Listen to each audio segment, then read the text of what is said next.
Good morning. Welcome to Bingham Group's Big Three, top headlines for Austinites and those interested in our city every Monday and every Friday. We're going to start here today. Austin and Travis County can continue their local mask mandates, even though a statewide order bans them, a state judge ruled on Friday.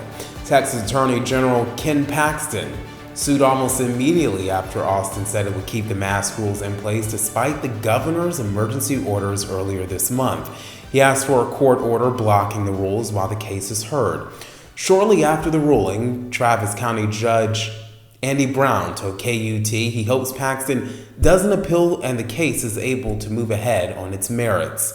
This is what he said: "I think everybody in Texas should be very concerned that the Attorney General does not agree that local health authorities, should be able to make their own determinations about what to do in cases of outbreaks." The lawsuit is the latest skirmish over local control relating to the pandemic.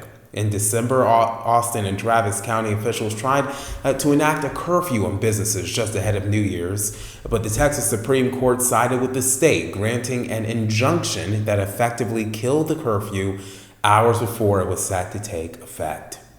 Well, as of March 25th, 10 million doses of the COVID-19 vaccine have been administered. 6.8 million people have received at least one dose, and 3.5 million people, or 12% of Texas' population, are fully vaccinated. The state is counting people who've received the Johnson & Johnson vaccine as fully vaccinated. They are also included with people who've received at least one dose. Health experts estimate 75 to 90% of Texans would need to achieve immunity to COVID-19 to reach herd immunity, which would mean vaccinating at least 22 million people, or 100% of adults in the state. Scientists aren't sure how long immunity lasts for people who were previously infected, making it unclear how much they contribute to herd immunity. Some big news for Austin. Austin was one of 8 rising star cities or growth markets identified by JLL. The cities are becoming increasingly appealing for investment opportunities and are competing with gateway cities such as Los Angeles and New York, San Francisco for those dollars. The other cities on the rising star list are Atlanta, Charlotte, Dallas, Denver, Miami, Nashville, and Raleigh. JLL's study added gateways such as New York City or San Francisco will remain a magnet for residents and companies, but they will have a greater competition for previously non-traditional markets. Austin is included. Austin led all markets with 25% population growth and nearly 40% employment growth all since 2010.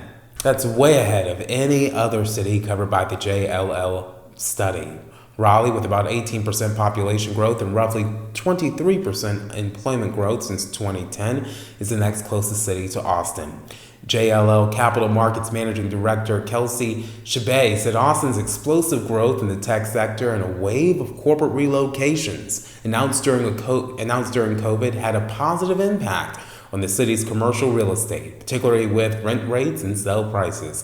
Facebook, Google, Oracle, and Tesla are among companies making splashes in Austin in recent months, helping Texas capital further entrench itself as a vital tech hub. Austin and the other growth markets are attractive to investors due to greater rent and occupancy growth, according to the JLL study. The JLL report found the average 5-year rent growth across the 8 rising star cities was at 37.6%, more than double the national average of 17.8%. Well, this Wednesday, check out the BG Podcast, episode 136, featuring a Q1 2021 review with Austin Board of Realtors CEO Emily Chinever. You can listen to prior recordings at www.bgmediagp.com/BG Podcast. There's new episodes every single Wednesday.